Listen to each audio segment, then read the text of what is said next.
Hello, hello, good morning. It might be afternoon for some of you, but here we still got one more.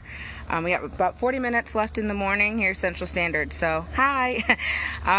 Good morning. If you don't know me, I am Danny Carter Iddens, and I am coming to you this morning with my weekly Monday morning motivation. I do this every Monday morning, usually earlier in the day, after I drop my little guy off from school.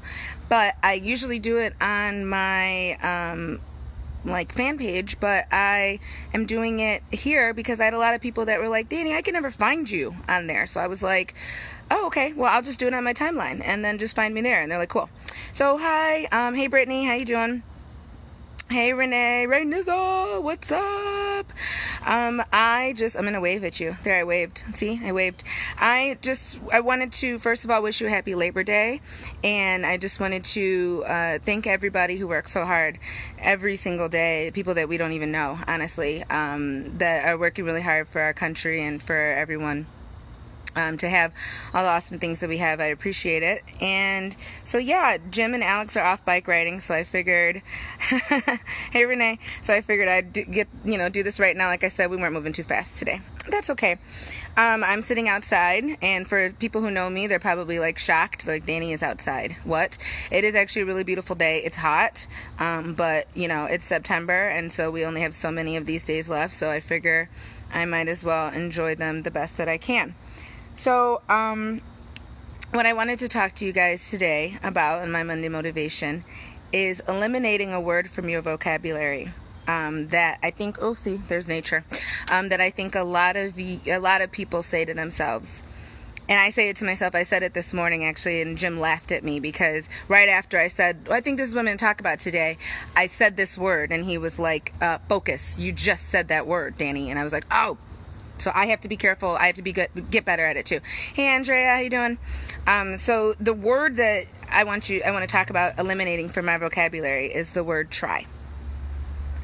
A lot of times when we say the word try, and I'm not talking about like how we say, like when we go to Costco and we're like, oh, I'm going to try that, or try that sample. That's not what I'm talking about.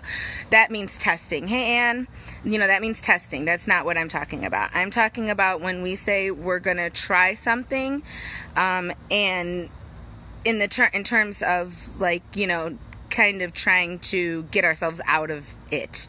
Not fully committing. So we're going to say, well, I'll try to, exercise more. I'm going to try to take more steps.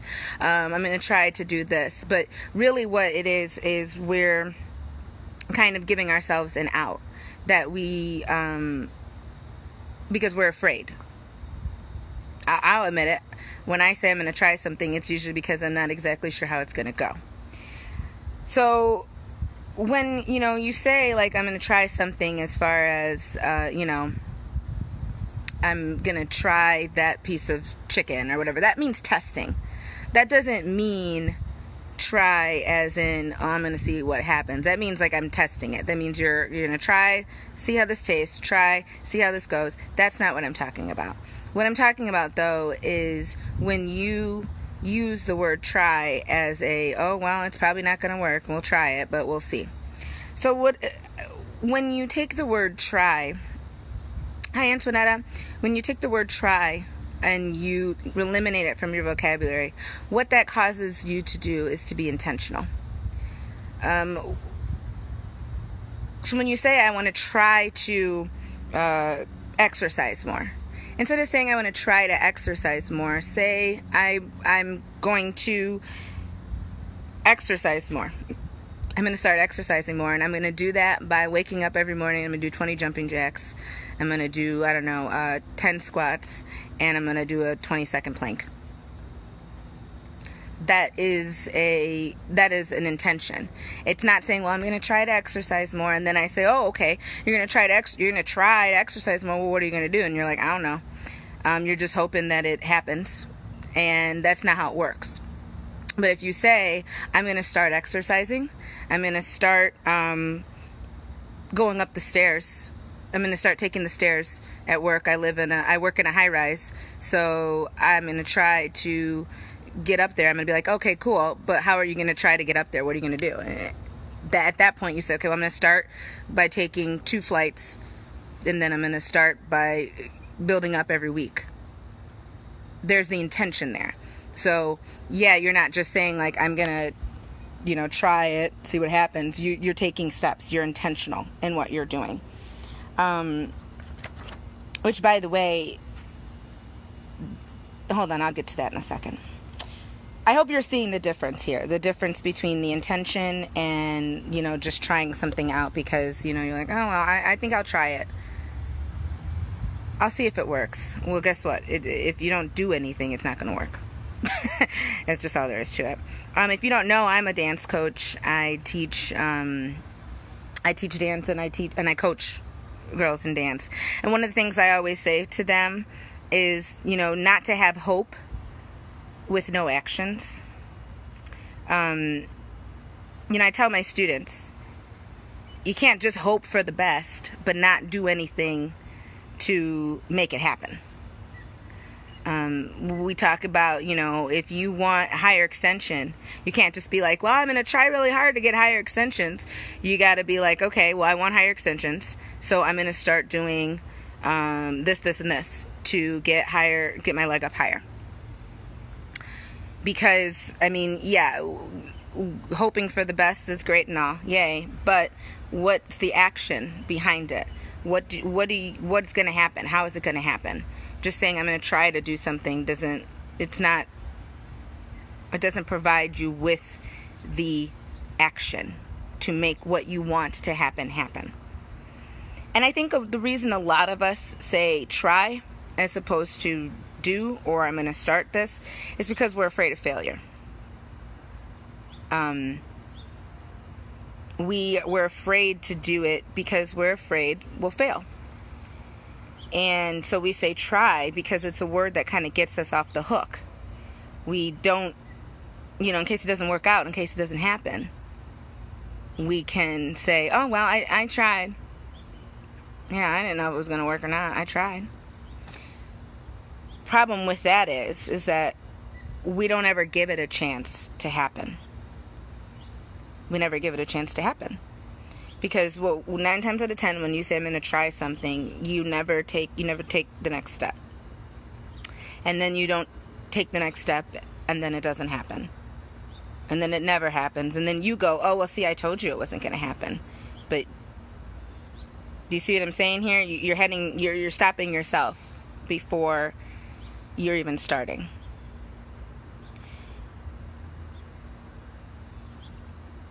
In the dance world, we talk about failure as an opportunity to learn and to grow and to get better.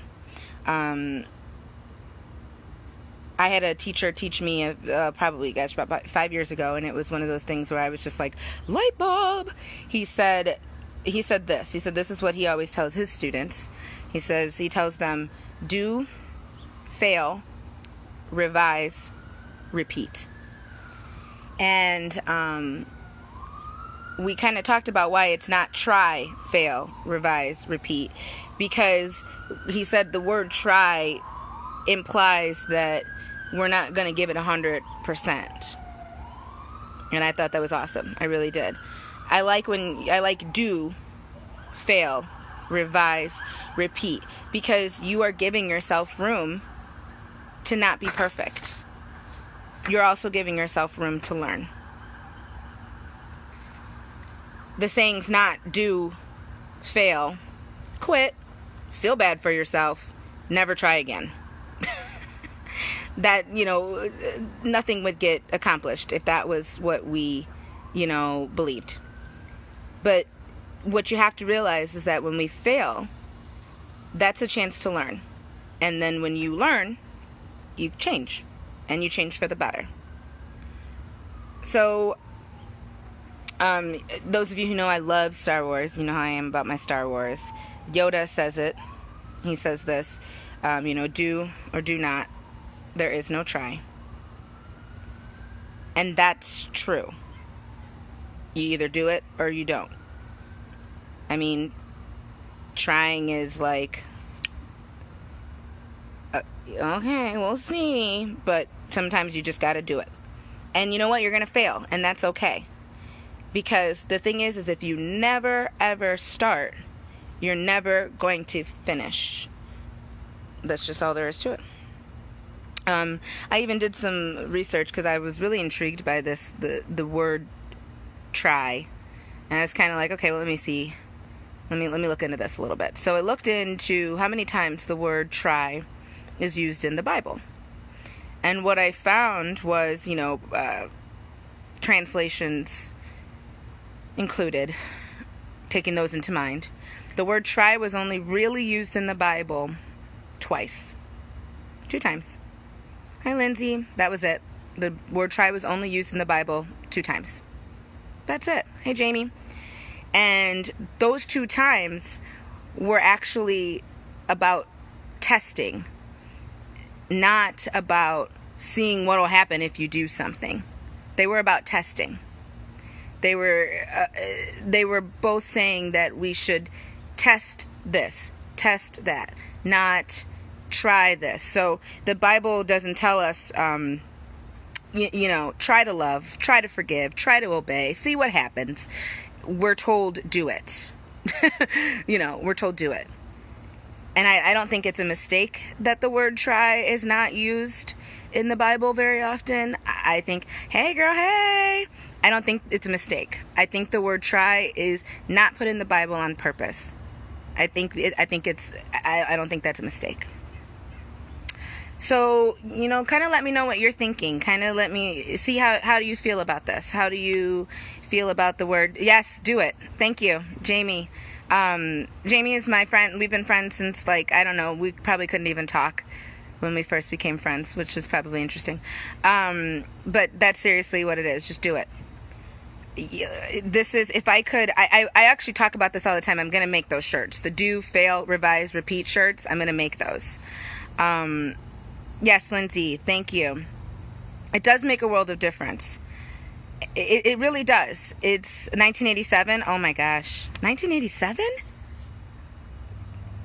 That was only a few minutes ago. Yes, Lindsay, it does. It does. If you remove try from my vocabulary, literally it takes away the, honestly, for me, it's the cop-out. I'm just going to be honest. It's a cop-out for me. When I say I'm going to try something, I'm going to try to do more squats, I know good and well I am not going to do anything more than I've been doing. Which is why, you get somebody. Have them hold you accountable. Tell them what you want to do. And be like, hey, I want to do more squats every day. Okay, cool. Well, I'm gonna... Oh no, it's saying trying as an action isn't bad, but that's a test. That's testing.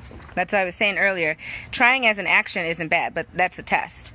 Yes, exactly. Trying as a result and settling is. Exactly. Yeah, no, test. You need to test things. Like I said, you go to Costco, you try every single sample up in that place. You do it, please, and try them twice. But that's testing. And that's what I want people to understand, the difference between when you're trying something to see how it is, and then when you're saying I'm trying something because you really don't intend on taking any action behind trying. That's what I want you to be mindful of.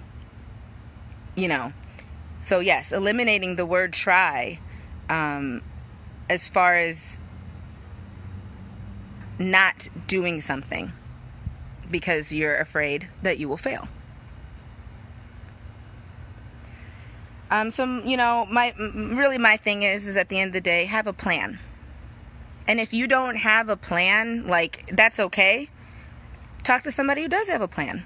Talk to somebody who can mentor you through a situation, through something. If you're saying I want, exactly, trying isn't your end result.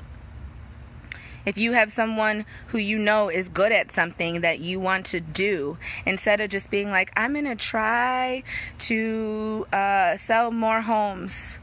Find somebody who's good at selling homes, talk to them, get them to help you, and then set up a plan and get the ball rolling. Because you're saying you're going to try something and never going the next step. And then being like, oh, well, I failed. That's not going to get you where you want to be. So kind of just as my final thing, take action. do it. And then, you know what? I will tell you this. Pretty much everything I've ever done the first time, I wasn't very good. That's okay. I think our society, the way our society is set up, is that everything is perfect. Everything is awesome. And so we don't give ourselves an opportunity to fail. We think that failing, it doesn't happen. And well, I fail all the time, but those people out there, they never fail. Things go wonderful for them. But you know what? They do fail. And what you're seeing is farther down the line. You're seeing chapter 37. You didn't see chapter 1. Chapter 1 was a hot mess, and that's okay. You didn't see chapter 1, you're seeing chapter 37, where things are great and fantastic and wonderful. But think about that. Think about when you are giving yourself a way out. Think about why and change it. Don't stop yourself.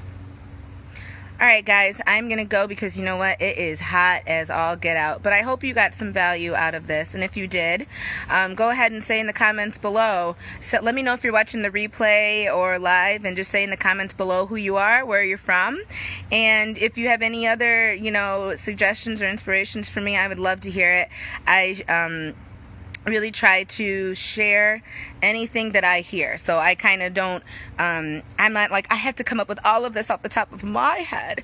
If someone says something awesome, I share it with y'all so that you hear it too. Because I think that that's probably one of the best things that we can do, is we just share. That's what this platform is for sharing. So please, by all means, if you hear something motivational, inspirational, that you think, hey, other people need to hear this, tell me and I will share it. Share it yourself. Do what you got to do. All right, guys, thank you so much for watching. I will see you on Wednesday when I do my regular Wednesday night live, and see you then. Bye. Oh, yes, Renee, keep this in mind. Of course. Yes, you keep this in mind, especially, because you know what people are going to say, whatever they're going to say. We've talked about this before. You and I, Renee, we've talked about this before. And of course, I will keep on sharing. And I love you, Renee. And I love you, Jamie. And I love anybody else who's on. And I will see y'all later. Bye.